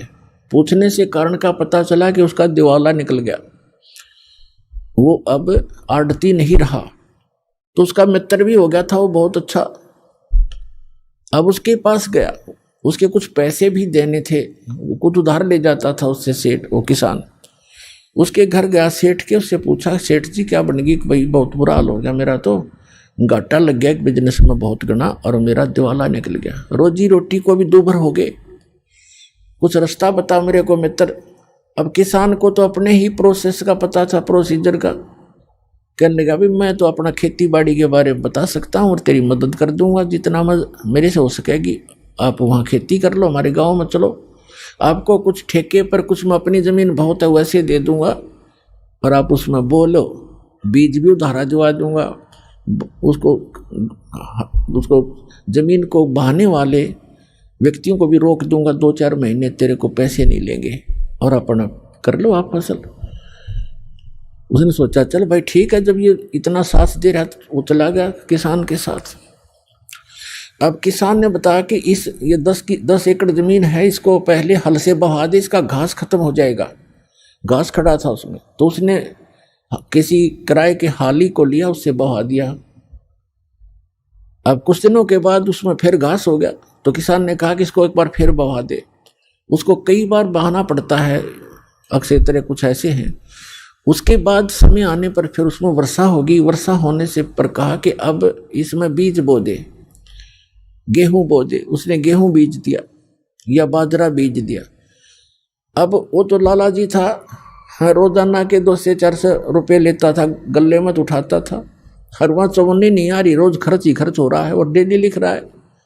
बाई वाली ने लिए 5 रुपये, दूसरी बार लिए 5 रुपये, तीसरी बार लिए 5, 15 रुपये तो खर्च हो लिए उसके, और अन इनकम अभी कोई आशा नहीं। जब उसने गेहूं बीजे, गेहूं का भी हिसाब ला लिया, बीज 50 रुपये का बीज गेहूं का, वो भी लिख लिया। उधार थे, देने तो थे ही उसने सोचा बड़ी बात बिगड़ी भाई, आता कुछ नहीं, जा ही रहा है। फिर देखा वो गेहूं बोने के बाद क्या देखा, खेत में सारे में घास उग गया। उसको पता था नहीं प्रोसेस का, वो सारे में गेहूं उग गए थे, सारा हरा भरा हो रहा, और वो माथे बात लाए बैठे। उसने ये सोचा था इसमें फिर घास जाम गया, मित्र कहेगा इसने फिर बवा दे। तो किसान भी घूमता फिरता चला गया देखने के लिए अपने मित्र की खेती, देखो कैसी लगी है, बहुत बढ़िया लगी थी। तो उसने पूछा भाई कैसे बैठा है सेठ जी, ऐसे क्यों चिंतित है? कहने लगा भाई मित्र मैं तो जाऊँ अपने घर ने, क्या बोला फिर घास जाम गया इसमें आप कहोगे फिर बहु आदेश ने 5 रुपये फिर लगेंगे। तो वो हंसा उसका मित्र के नहीं ऐसी बात नहीं है, अब नहीं कहूँगा बहाने के लिए, अब तो ये फसल उगी तेरे, ये फसल है, गेहूँ होंगे। अब उसका ना जच्चे क्योंकि उसको पता नहीं था कि गेहूँ भी बनेंगे कैसे, इसमें गेहूँ तो मिट्टी में डाल दिए सारे खराब हो गए। वो तो उनको देख रहा कि गेहूँ तो खराब हो गए। अब कहने लगा तो विश्वास रख। उसको विश्वास यूं था कि वो उसका साथी भी ऐसा ही कर रहा था, अज्ञो भी ऐसे ही बोल रहा था, थोड़ा दिल डट रहा था पर जचा कती नहीं थी। और जब वो परिपक्व हो गए गेहूं और 40 किलो और फिर वहां निकले काफी 20-30, उसमें ऐसे होते थे 20-30 मन। तो जब वो गेहूं पक गए उसमें बाली आली, बाली को उसने फोड़ कर देखा उसमें गेहूं थे। ओहो, तब उसको विश्वास हुआ कि सच में जो मित्र कह रहा था आज वो सारी सच्ची पाई। तो अपने आत्माओं ऐसे ही ये जो ज्ञान है आप प्रथम बार सुन रहे हो, और इस भगवान के विषय में भी आप प्रथम बार सुन रहे हो बहुत से, क्योंकि प्रथम समझो जिसने अब ज्ञान लिया यहाँ से उपदेश लिया वो प्रथम ही समझा जाता है। तो दास जो आपको बता रहा है, दास ने भी वही काम किया है जो आपको समझा रहा हूँ बता रहा हूँ, और फिर आपके साथियों को भी ये लाभ हुए हैं। तो आप इनको देखकर और इस ज्ञान को आधार बनाकर ये करते रहना, एक दिन विश्वास आप पे हो जाएगा। तो इस प्रकार हम जो साधना किया करते थे वो गलत करते थे।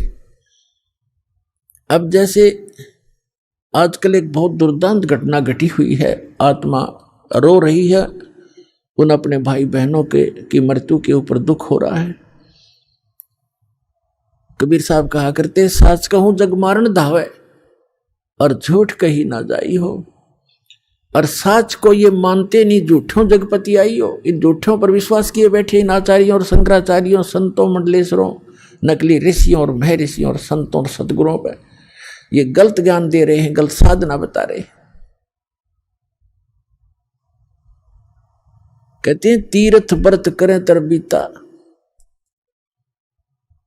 और वेद पुराण ये पढ़त है गीता। इनको कहते हैं इनको ज्ञान नहीं, और ये इन तीर्थ व्रतों को जो कर रहे हैं ये सारी शास्त्र विरुद्ध साधना है, ये अच्छी नहीं। तो अभी हम सुन रहे हैं, खबरें सुन रहे हैं, एक केदारनाथ नाम का एक धाम है जो हिंदुओं के लिए परम पूज्य और मोक्ष का स्थान बताया गया था नकलियों द्वारा। और वो श्रद्धालु जैसे ही गुरुजी बताते हैं बच्चे तो वैसे ही करते हैं, विद्यार्थी वहां चले गए। अब वहां पर सुनने को आ रहा है कि 20,000 व्यक्ति तो मर चुके हैं। वो पुजारी वो वहां गए थे भक्त। अपने आत्माओं सबसे बड़ा हादसा है इस कलयुग का युग, जहां पर इतने भगत मर गए हों और आसपास के वैसे बहुत से लोग भी मारे गए जो वहां रहा करते थे, वो भी उस अमरनाथ के पुजारी थे। तो इन धामों की स्थापना कैसे हुई? अपने आत्माओं आज आपको एक ऐसे धाम जैसा जगन्नाथपुरी नाम का जो धाम है उसके विषय में दास जानकारी देगा।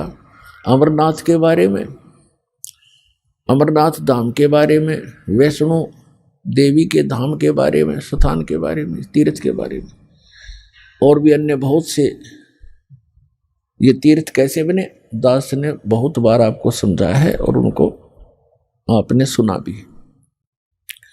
आज आपको बताते हैं कि वो जगन्नाथपुरी के अंदर जगन्नाथ धाम कैसे बना।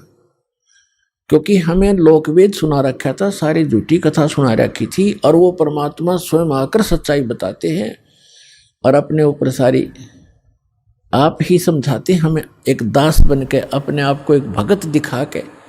और क्या कहते हैं, पीछे लग गया जाऊं था मैं लोकवेद के साथ, रस्ते में सतगुरु मिले एक दीपक दे दिया हाथ।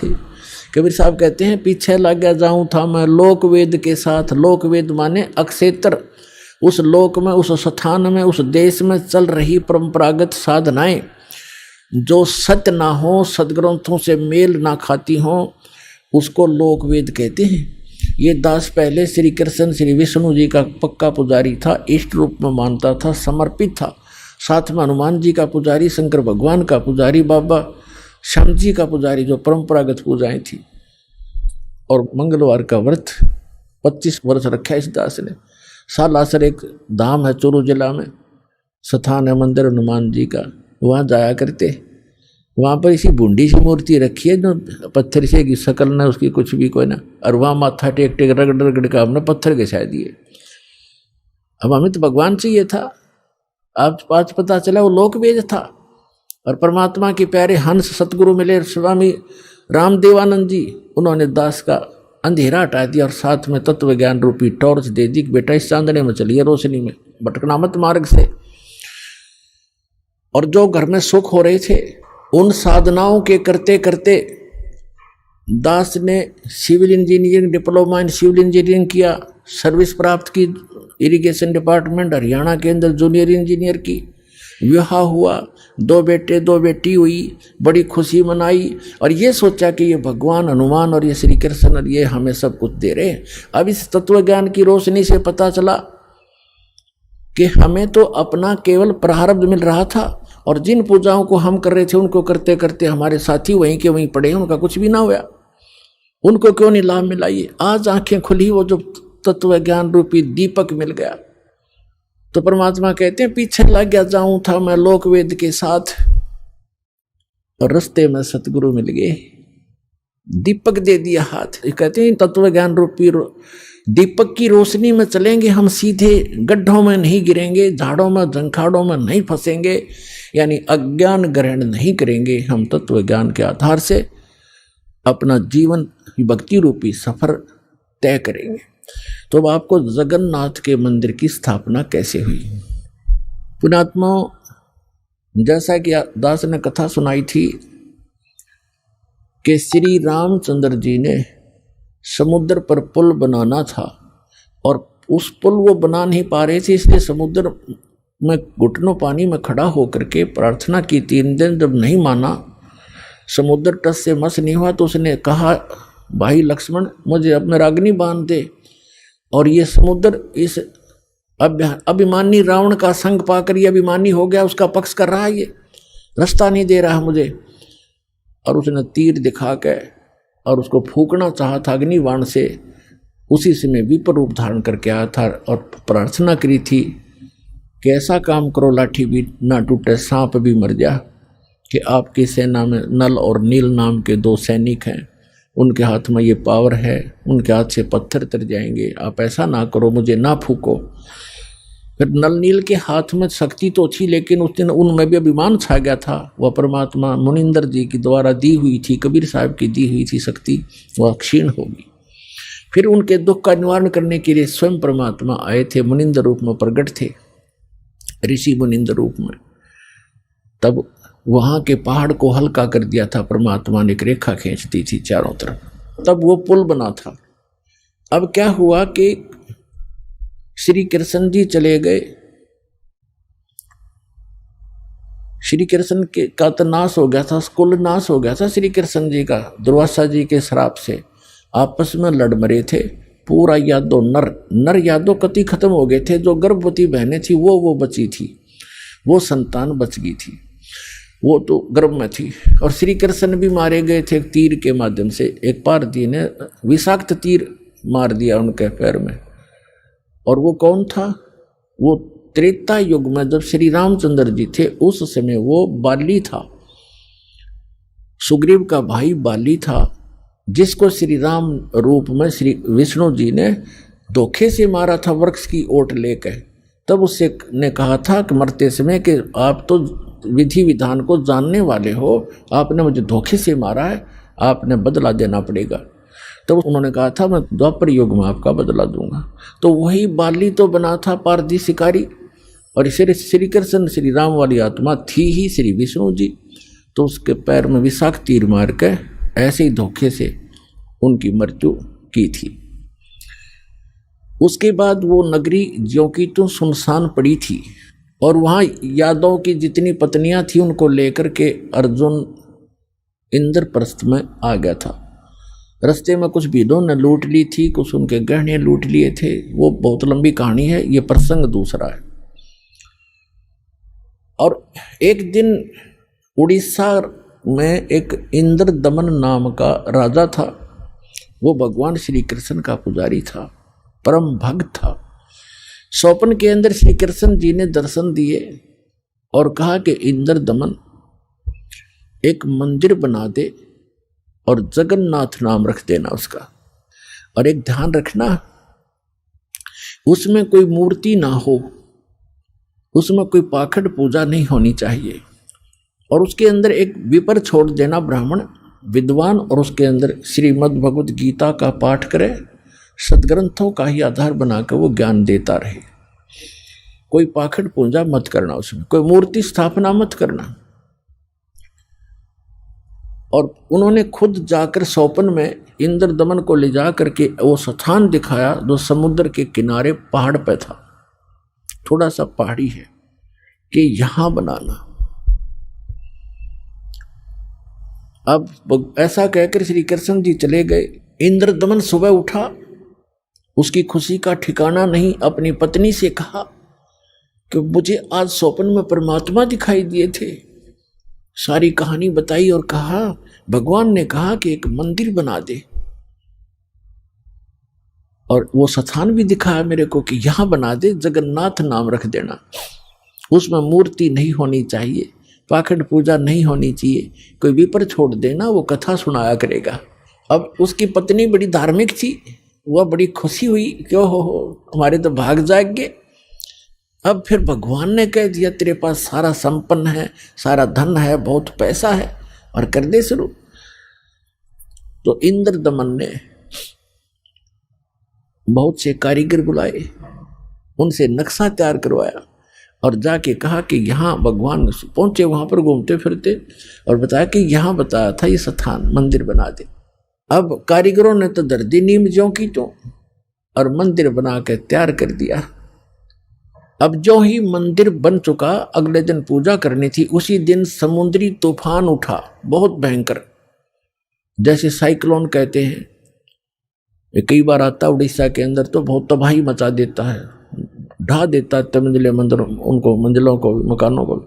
ऐसा तूफान उठा 40 फुट ऊंचा, बहुत स्पीड का, ऐसे घूमता हुआ, और मंदिर को खत्म कर दिया, नामो निशान मिटा दिया। दूसरी बार फिर बनाया, दूसरी बार भी ऐसे ही हो गया, तो ऐसी स्थिति में आती। तीसरी बार फिर बनाया, ऐसे ही। चौथी बार फिर बनाया, क्योंकि आदेश था भगवान का। अपने दुर्भाग्य को कोस रहा था कि भगवान के आदेश का मैं पालन नहीं करा। कहने का भाव ये है कि खजाने का कोस भी खत्म हो गया, और 4-5 बार मंदिर ने, ये समुद्र ने ऐसी ही घटना कर दी। राजा बड़ा चिंतित हुआ कि भगवान ने एक सेवा दी थी, मैं वो नीच कर नहीं पा रहा हूँ, दुष्ट हूँ, दुर्भाग्य है मेरा कि मुंह दिखाऊंगा भगवान को उसके गोलोक में जाकर। उसकी पत्नी कहने लगी कि चिंता ना करे, मेरे पास मेरे गहने रखे कितने, मैं क्या करूँगी, आप इतनी चिंता करें और भगवान के दिए हुए इनसे करते। तो उसने सारे गहने गाने बेच के और फिर शुरू किया। अब जो ही वो बनाने मंदिर बन रहा था, इतने में गोरखनाथ जी आगे, एक, क्योंकि वो पहचान तो उसको सके नहीं, परमात्मा ने, कबीर जी ने बताया कि वो गोरखनाथ थे। एक सिद्ध पुरुष थे। राजा से कहा कि राजा, इतना बढ़िया मंदिर बना रहे हो, उसमें मूर्ति होनी चाहिए भगवान श्री कृष्ण और उसकी बहन सुभद्रा की और बलराम की, बगैर मूर्ति के मंदिर कैसा। उन्होंने कहा, राजा ने कहा कि भगवान ने स्वप्न में मुझे मना किया था कि स्वप्न तो स्वप्न ही होता है, हमारे आदेश का पालन करो। लाल आंख कर ली। राजा डर गया, भाई कि देखो ये कोई दुराशीष ना दे दे साधु। तो राजा ने कहा जी जैसे आपकी इच्छा, और कहा चंदन की लकड़ी से बनवाना। क्या अच्छा जी। अब कारीगर खोजे, अब मूर्ति बनाकर तैयार करें। तैयार होते होते बिल्कुल तैयार हो जाए मूर्ति, ऐसे बिखर जा, सारी टूट जा, टुकड़े टुकड़े हो जाते। 2-3 बार ऐसे की, ऐसे टुकड़े टुकड़े होगी। राजा बहुत चिंतित हुआ कि उधर वो सिद्ध पुरुष है, यदि ये मूर्ति नहीं बनवाई तो यूँ कहेगा तू पहले नाट्य था और तेरी नीत में खोट है, मुझे श्राप देवेगा। राजा की नींद हराम होगी। उधर से मंदिर की चिंता, उधर से ये मूर्ति नहीं बन रही है।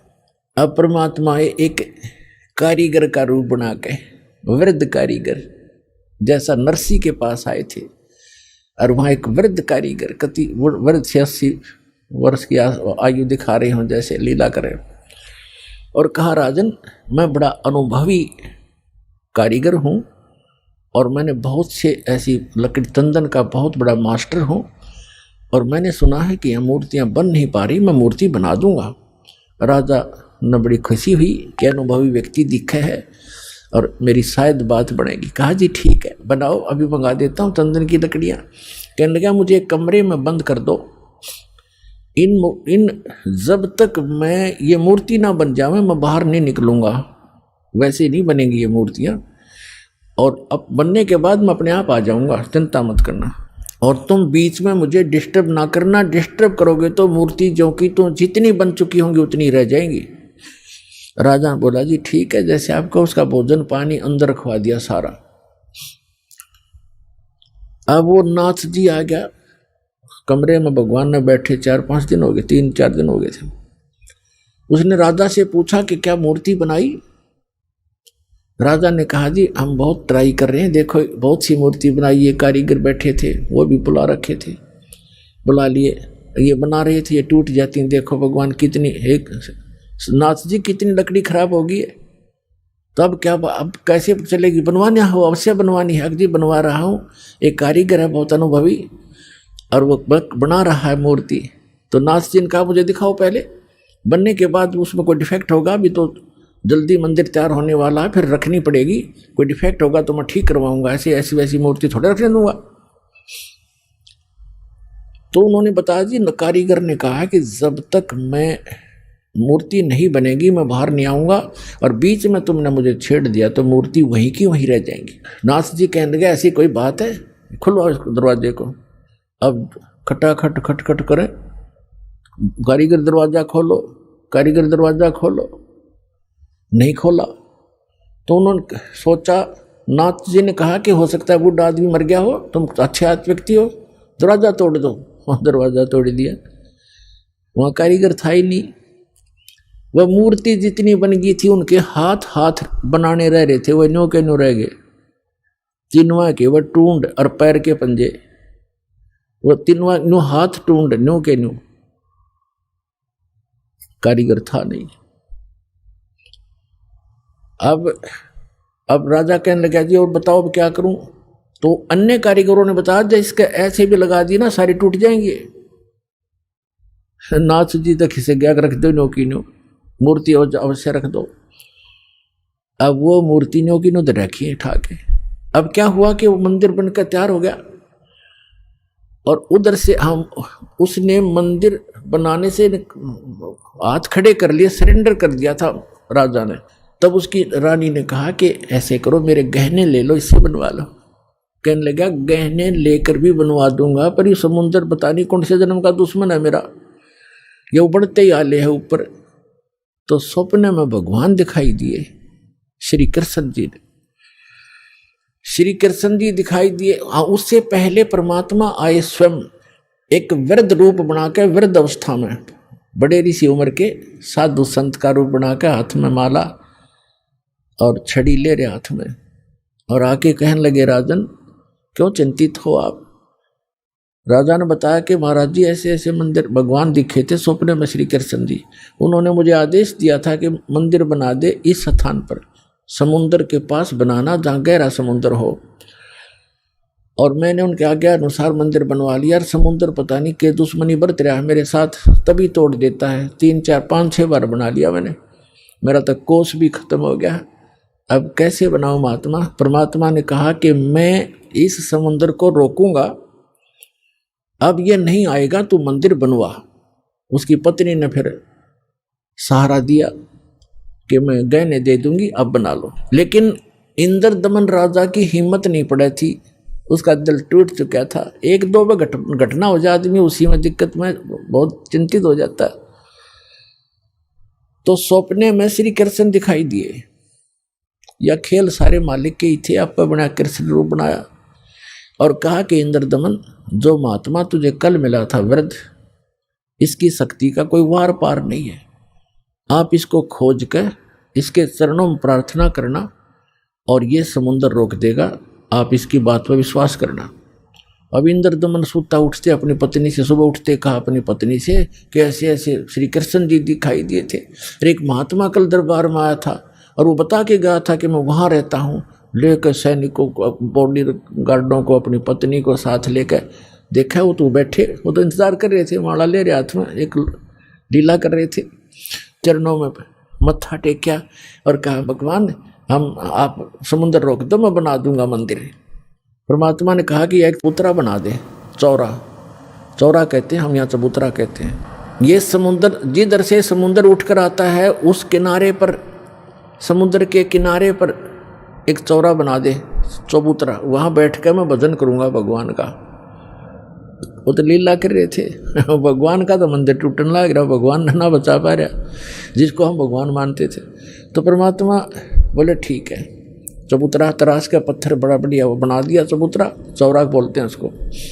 और वहाँ परमात्मा बैठ के माला लेकर, एक वो समरणी, ऐसे समरणी होती है, ये एक सारा लेकर बैठ जाते हैं, उसको फावड़ी सी बोल रहे हैं उसको। वो साथ में लेकर बैठ गए, मंदिर बनकर तैयार हो गया, कति और मूर्ति उधर से मालिक ने बनाई दी थी। वह समुद्र एकदम उठा, 40 फुट ऊंचा, और तूफान का रूप धारण किया। और परमात्मा ने ऐसे कर दिया, अब जहां वो था समुद्र वहीं रुक गया, इतना वेग से आ रहा था वो पानी, ऐसा रुक गया जैसे पहाड़ बन जाता है, ना नीचे जावे ना ऊपर, ना आगे न सरके, वहीं खड़ा हो गया। इस जल स्रोत का एक देवता है, उसका नाम समुद्र है। वैसे वरुण नाम है, वरुण के अंतर्गत एक समुद्र नाम का अन्य असिस्टेंट है। तो वो समुद्र आएगा वहां पर विपर रूप धारण करके और कहा भगवान मुझे जाने दे आगे, यानी चलने दे मेरे जल को, जो मैंने आज्ञा दी है इसको, जो मैंने आज्ञा दी है इसको जाने दो जल को आगे। परमात्मा ने कहा क्या करेगा तू आगे जाकर, कि इस मंदिर को तोड़ूंगा। परमात्मा बोले कि ये ऐसा वैसा मंदिर नहीं है, इसमें कोई पूजा, इसमें कोई पाखंड पूजा नहीं चलेगी, इसके अंदर कथा करा करेंगे भगवान की, और कोई ऐसा वैसा मंदिर नहीं है जिसमें किसी को भ्रमित किया जाता हो। और एक भवन है भगवान का, यहाँ कथा होती है, इसको मत तोड़ तू। मंदिर को तोड़ा नहीं करते। तो वो कहने लगा नहीं मैं अवश्य तोड़ूंगा। परमात्मा बोले जा फिर तोड़ दे, जा तोड़। कहने लगा मैं आपकी शक्ति के सामने मैं निष्क्रिय हो गया हूँ, आपसे अर्ज करता हूँ आप हट जाओ रास्ते से। अगर नहीं अब नहीं हट सकता, मैंने वचन दे रखा है। तो क्यों तोड़ता है इसको, तेरे क्या दुश्मनी है तेरी इसके मंदिर के साथ। तब समुद्र ने कहा कि जब ये श्री कृष्ण, ये जगन्नाथ श्री राम रूप में था, इसने मेरी बेइज्जती करी थी, इसने मुझे डरा धमकाया था, अग्नि बाण दिखाया था, मेरी इंसल्ट करी थी, उसका बदला लूंगा, इसको खत्म करूंगा, नहीं बनने दूंगा इसका यहाँ पर। तब परमात्मा ने कहा कि देखो इसको तो तू तोड़ नहीं सकता, तेरी में हिम्मत है तो तोड़ दे। फिर कहने लगा जी मुझे कोई विकल्प बताओ, मेरी इज्जत रह जाए। कहने लगे जाके उसकी द्वारका को डुबोले, वो खाली पत्थर खाली पड़ा है, और यहाँ आसपास भी नहीं आ जाना, 1 मील दूर भाग जाए यहाँ से, तेरी खैर नहीं, अगर फिर भी तो दोबारा इधर आ गया था।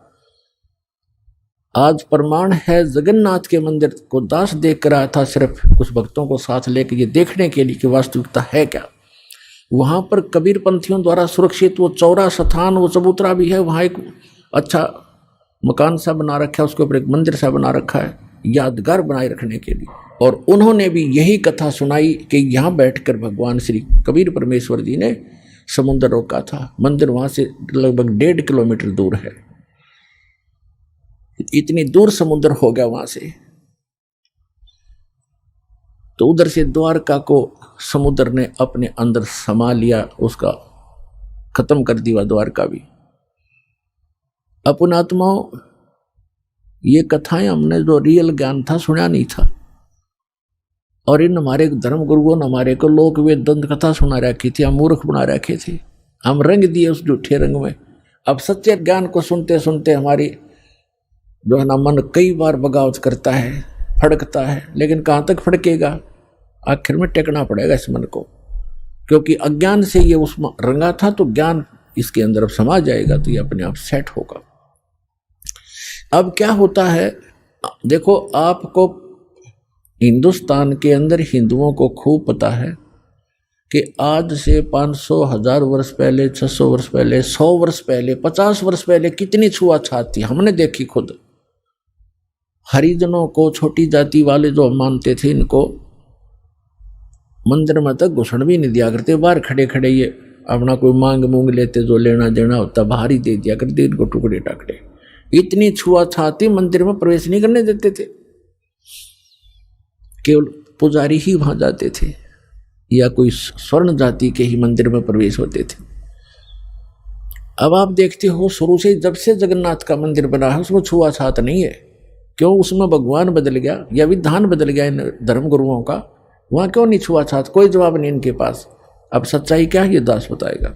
अब जब वो मंदिर बनकर तैयार हो गया और मूर्ति स्थापना कर दी, अगले दिन उसकी पूजा करनी थी, वो प्राण प्रतिष्ठा का है ना, वो करनी थी। देख अकल मारी जा रही हमारी, कारीगर तो मूर्ति बनावे और पुजारी उसमें प्राण डाल है और फिर हम पूजा उस पत्थर ने। बता, ये थी पूजा हमारी, प्राण उसमें प्राण प्रतिष्ठित करे था, करें पुजारी, आगे भी इसमें प्राण डाल दिए, फिर भगवान खा करेगा जब हमने प्राण डाल दिए उसमें। अकल मारी जा रही थी हमारी, कोई ज्ञान नहीं था, कोई आधार नहीं था। तो फिर क्या हुआ, सुबह चले पांडे पूजा करने के लिए, राजा भी साथ में, रानी भी साथ में, सैनिक भी साथ में, आगे आगे पांडे। और परमात्मा वहां घूमते थे, उनको पता था ये शूद्र है, ब्राह्मणों को, पंडितों को पता था कि शूद्र है। परमात्मा जगन्नाथ के मंदिर के गेट के बीच में खड़े हो गए उस दिन, जिस दिन वो आए थे पूजा करने के लिए। अब परमात्मा ने पीछे न मुंह कर दिया, जिधर से वो आ रहे थे मंदिर को देख रहे थे ऐसे खड़े खड़े, जैसे अजनबी व्यक्ति देखा करता पहली बार आके। अब जो ही वो मुख्य पांडा सामने आया, पहले तो वो मंत्र मंत्र करता नहीं देखता होता, तुझे कोई देख रहा कि नहीं, आज तू सबसे प्रमुख है। सामने निकट आकर देखा कि एक शूद्र खड़ा है गेट पर। परमात्मा को उसने ऐसे हाथ मारा और परमात्मा इतनी दूर गिर गए जाके और कहा, शूद्र तुझे शर्म नहीं आती? तो ऐसे पवित्र मंदिर के द्वार पर खड़ा है, दूर मर जाए यहाँ से। तो ने अछूत कर दिया सारे मंदिर को। अब परमात्मा एक तरफ बैठ के जाके, जैसे एक ऐसा ही व्यक्ति बैठ जाता है, एक तरफ नो करके बैठ गए। अंदर जाकर क्या देखते हैं, वो तीनों मूर्ति उस अछूत का रूप धारण किए हुए हैं। अरे क्या हो गया, अरे ये क्या हो गया, ये कोई जादूगर है, ये अछूत कोई जादूगर है, देखो मूर्ति कैसी बन गई है। परमात्मा थोड़ी देर में फिर वह लीला खत्म कर दी, वह नो के नो श्री कृष्ण हर खड़े। फिर उन्होंने मांझे धो गंगा जल से शुद्ध करो, ये तो अछूत ने अपवित्र कर दी। वो सारा कुछ उन्होंने कर करा के अपना फारिग हुए, मंदिर चालू हो गया। उधर से क्या हुआ, उस मुख्य पांडे ने, जिसने भगवान का धक्का मारा था, धक्काए थे, उसके सारे शरीर में कोड शुरू हो गया। कोड ही हो गया, वो चाम कटकट पड़े, सारी रात रोए चिल्लावे, सारी जड़ी बूटी करवा ली, सारी सतुति प्रार्थना। भगवान कृष्ण का कट्टर पुजारी था, उसको अर्ज कर लिया। तो सपने में श्री कृष्ण दिखे उसने और कहा जाके कि पांडे, उस महापुरुष के चरण धो के पी ले, तेरा तब पीछा छूटेगा, नहीं तो तेरी जान नहीं बचेगी। मेरे पास कोई तेरा समाधान नहीं इसका। अब कहते मरता क्या नहीं करता। उसने अपने साथी पांडे बुलाए और कहा, भी भगवान ने ऐसे ऐसे कहा है, मेरा बुरा हाल है, और ऐसे आदेश दिया है भगवान ने, क्या करूं मैं? वो कहने लगे, क्या फर्क पड़ता है, जान बच जाएगी। चल चरणामृत ले ले, उसके माफी मांग ले, क्षमा याचना कर ले। परमात्मा बैठे थे वहां, घूमया करते हो तो काम ही सारे थे। अब वो पांडा तो लेकर चल रहा कटोरे में जल, चरणामृत बनाऊंगा, वो निकट आओ परमात्मा आगे को चल दे। अके नहीं पांडे दूर रहना, हम अछूत है, दूर रहना अछूत है। और वो हाथ जोड़ा, महाराज डट जाओ, महाराज जी रुक जाओ, मैं मर गया, मेरा बुरा हाल है। कि नहीं आप अछूत, आपको अछूत के निकट नहीं आना चाहिए। अब काफी देर उनकी रिहर्सल करके रैली काट गए, तो बैठ गए एक पत्थर पे। अकबोल क्या कहना चाहते हो? उन्होंने कहा जी ऐसे ऐसे मुझे कोड लग गया, मेरा कुछ समाधान बताओ, आपके चरण धोकर पीऊंगा, श्री कृष्ण जी ने बताया है। परमात्मा बोले चरण धोना अच्छी बात है, लेकिन केवल चरण धोने कर पीने से नहीं बनेगी बात। मैं जो कहूं वो करना पड़ेगा, अगर जो कहोगे वही कर लूंगा। इस मंदिर के अंदर कोई छुआछात नहीं होगी। यदि तुमने छुआछात की तो तुम्हारी सबकी यही दशा फेर हो जाएगी, जो भी इसमें छुआछात करेगा। और एक पत्तल में शूद्र और ब्राह्मण रोटी खाओगा, मंजूर है? अकदी मंजूर है। कि ठीक है, ले जा चरणामृत। चरणामृत ले गया, ने बोला 40 दिन नहाइए, इसने सुरक्षित रखना, बाल्टी में थोड़ा बहुत डालते रहना, नहाता रहना और इसमें से पीते रहना, 40 दिन में ठीक होगा। कहते तो फिर बीच में क्यों तुरंत ठीक हो जाए तो फिर भूल जाए आदमी। तो ये दास उस मंदिर को देखकर आया था, सन 2000 की बात है। कुछ भक्त हमारे साथ थे, तो वहाँ एक पांडा था गाइड। हमने उनसे पूछा कि हमने ऐसे ऐसे सुना है कि यहाँ कोई छुआछात नहीं। कि नहीं कोई छुआछात नहीं है, यहाँ पांडा भी पुजारी भी अगर आवश्यक हो और कोई भी आओ यहाँ पर अछूता हो, कोई सब इकट्ठे बैठकर खाते हैं खाना। मैं बोला भाई सारे मंदिरों में ऐसा नहीं है, तो इसमें क्यों ऐसा है कि छुआछात नहीं है? कि ये लीला है भगवान की, लीला है जगन्नाथ की। तो बात हुई ये कोई सिर पैर है तुम्हारी बात का? लीला है जगन्नाथ की। दूसरे मंदिरों में जगन्नाथ कहाँ गया जहां तुम किसी ने घोषणा बना दिया करते? फिर मैंने उससे प्रश्न किया कि हमने सुना है कि ये मंदिर पहले 6 बार टूटा, फिर कैसे बना भाई, ये किसने बनवाया? कि लीला है जगन्नाथ की। बता कोई खाक है इनका उत्तर? लीला है जगन्नाथ की। कहने लगे हमने सुना है 2-3 बार टूटा है, 6 बार तो नहीं, 2-3 बार सुना है हमने।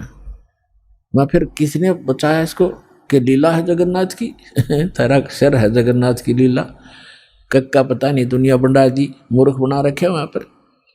उसमें मूर्ति रखने का आदेश नहीं था, तुमने मूर्ति रख रखी है। अर्ध रात तेरी बीत गई थी, सौपन में दिखे घनश्याम,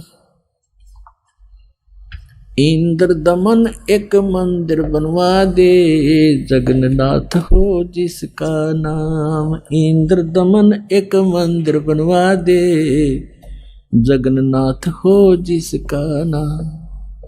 अर्ध रात्रि बीत गई थी, सौपन में दिखे घनश्याम, इंद्र दमन एक मंदिर बनवा दे, जगन्नाथ हो जिसका नाम। इंद्र दमन एक मंदिर बनवा दे, जगन्नाथ हो जिसका नाम। सुन राजा एक भवन बना दे, संग समुद्र गहरा हो, गीता जी का ज्ञान चले वहां, विपर कथा कोई कह रहा हो। ना मूर्ति न पाखंड पूजा, वो सहज स्वभाव से रह रहा हो। योग युगत की विधि बतावे, जिससे मन इंद्री पर पैरा हो। कलयुग में जो नाम जपेगा, उसके सरेंगे सारे काम। इंद्र दमन एक मंदिर बनवा दे, जगन्नाथ हो जिसका नाम। इंद्र दमन एक मंदिर बनवा दे, जगन्नाथ हो जिसका नाम। अर्ध रात्रि बीत गई थी, स्वप्न में दिखे घनश्याम, इंद्र दमन एक मंदिर बनवा दे, जगन्नाथ हो जिसका नाम। 5 बार मंदिर बनवाया श्री कृष्ण जी के कहने से, मंदिर टूटा अवशेष बचाना, वो तेज समुद्र बहने से। 5 बार मंदिर बनवाया श्री कृष्ण जी के कहने से, मंदिर टूटा अवशेष बचाना, वो तेज समुद्र बहने से। कहे कबीर अब मंदिर बनवाओ, यो टूटे ना मेरे रहने से। 6ठी बार मंदिर बनवाया राजा ने रानी के गहने से। कहे कबीर अब मंदिर बनवाओ, ये टूटे ना मेरे रहने से। 6ठी बार मंदिर बनवाया राजा ने रानी के गहने से। कह श्री कृष्ण ये पूर्ण ब्रह्म कबीर यही है, इसके चरणों में कर ले प्रणाम। इंद्र दमन एक मंदिर बनवा दे, जगन्नाथ हो जिसका नाम। इंद्र दमन एक मंदिर बनवा दे, जगन्नाथ हो जिसका नाम। अर्धरात्रि बीत गई थी, स्वप्न में दिखे घनश्याम, इंद्र दमन एक मंदिर बनवा दे, जगन्नाथ हो जिसका नाम। कहे कबीर एक चबूतरा बनवाओ, जहां राम नाम लो लाऊंगा, जिस पर बैठ मैं समुद्र को रोकूं और मंदिर को बचाऊंगा। कहे कबीर एक चौरा बनवा दे, जहां बैठ राम नाम लो लाऊंगा, जिस पर बैठ समुद्र को रोकूं और मंदिर को बचाऊंगा। अब कहे समुद्र उठो भगवान, मैं मंदिर तोड़ने जाऊंगा। राम रूप में इसने मुझे सताया, वो बदला लेना चाहूंगा। कहे समुद्र उठो भगवान, मैं मंदिर तोड़ने जाऊंगा। राम रूप में इसने मुझे सताया, वो बदला लेना चाहूंगा। अग्नि बाण से इसने रास्ता मांगा और कहा था मुझको नीच गुलाम। इंद्र दमन एक मंदिर बनवा दे, जगन्नाथ हो जिसका नाम। इंद्र दमन एक मंदिर बनवा दे, जगन्नाथ हो जिसका नाम। अर्धरात्रि बीत गई थी, स्वप्न में दिखे घनश्याम, इंद्र दमन एक मंदिर बनवा दे, जगन्नाथ हो जिसका नाम। इंद्र दमन एक मंदिर बनवा दे, जगन्नाथ हो जिसका नाम। श्री कृष्ण जी की पूरी द्वारका, परमात्मा ने कहा समुद्र से, श्री कृष्ण जी की पूरी द्वारका, उस पर जाकर लाओ घात। इधर समुद्र बहर जो आ गया तो ठीक नहीं रहेगी बात। कृष्ण जी की पूरी द्वारका, उस पर जाकर लाओ घात। और सुनो समुद्र जब इधर फिर आ गया, ठीक नहीं रहेगी बात। 1 मील वो सागर हट गया, जोड़ करके दोनों हाथ, और पूरी द्वारका डबोली थी, वो श्री कृष्ण जी की बिगाड़ी जात। 1 मील समुद्र हट गया, जोड़ करके दोनों हाथ, और पूरी द्वारका डबोली फिर श्री कृष्ण जी की बिगाड़ी जात। पर्वत की जो रुक्या समुद्र, पर्वत की जो रुक्या समुद्र, ऐसे जगन्नाथ का बन गया धाम। इंद्र दमन एक मंदिर बनवा दे, जगन्नाथ हो जिसका नाम। इंद्र दमन एक मंदिर बनवा दे, जगन्नाथ हो जिसका नाम। अर्धरात्रि बीत गई थी, स्वप्न में दिखे घनश्याम। इंद्र दमन एक मंदिर बनवा दे, जगन्नाथ हो जिसका नाम। इंद्र दमन एक मंदिर बनवा दे, जगन्नाथ हो जिसका नाम। वर्द कारीगर बन के आए, वो बंदी छोड़ कबीर करतार। हाथ पैर प्रतिमा के रह गए, धक्के ते दिए खोल कवाड़। वर्द कारीगर बन कर आए, बंदी छोड़ कबीर करतार। हाथ पैर प्रतिमा के रह गए, वो धक्के ते दिए खोल कवाड़। अछूत रूप में साहेब आए, खड़े हुए थे बीच द्वार। पांडे जी ने धक्का मारा, कह करके न नीच गुलाम। अछूत रूप में साहेब आए, खड़े हुए थे बीच द्वार। पांडे जी ने धक्का मारा, कह करके न नीच गंवार। कोड लगा वो पांडा रोवे, कोड लगा वो पांडा रोवे, और काया का गल गया सब शाम। इंद्र दमन एक मंदिर बनवा दे, जगन्नाथ हो जिसका नाम।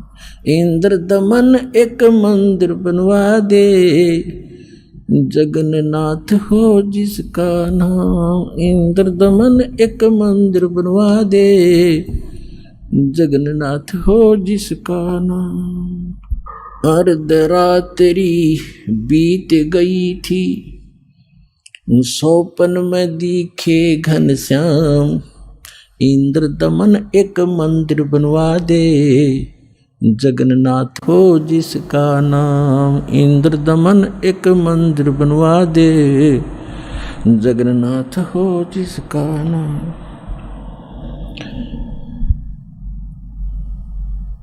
चरण धो पांडे न पिए, चरण धोकर पांडे न पिए, ज्यों की तो फिर होगी खाल। और कहे कबीर सुनो सब पांडा, यहाँ पर छुआ छात की न चाल चाल। चरण धोकर पांडे न पिए, ज्यों की तो फिर होगी खाल। कहे कबीर सुनो सब पांडा, यहाँ छुआ छात की न चाल चाल। जय कोई छुआ छात करेगा, उसका भी होगा यही हाल। एक पत्तल में दोनों जिम्मे, वहां पंडा गुलाम रामपाल। जय कोई छुआ छात करेगा, उसका भी होगा यही हाल। एक पत्तल में दोनों जिम्मे, पंडा गुलाम रामपाल। इसमें कौन सा भगवान बदल गया, ओ हे कृष्ण ओ हे राम। इंद्र दमन एक मंदिर बनवा दे, जगन्नाथ हो जिसका नाम। इंद्र दमन एक मंदिर बनवा दे, जगन्नाथ हो जिसका नाम। अपने आत्माओं, आज तक हमारे को यथार्थ ज्ञान सुनने को मिला ही नहीं, लेकिन आत्मा भगवान के लिए उसी दिन से तड़प रही है जिस दिन से ये उससे बिछुड़ कर आई है। और आज परमात्मा ने उस ज्ञान को ऐसा निखारा है, ऐसा उभारा है कि अब इस कलयुग में ये कोई भी इसको उलझा नहीं सकेगा, मिटा नहीं सकेगा। और जिनको भगवान की भक्ति करनी होगी वो भक्त पार बहुत आसानी से हो जाएंगे, क्योंकि अभी तक हमें दिशा ठीक मिली नहीं थी। सभी मानते हैं, सभी संसार के जितने भी धर्म हैं सब मानते हैं परमात्मा एक है, लेकिन हमारे वर्तमान के धर्मगुरु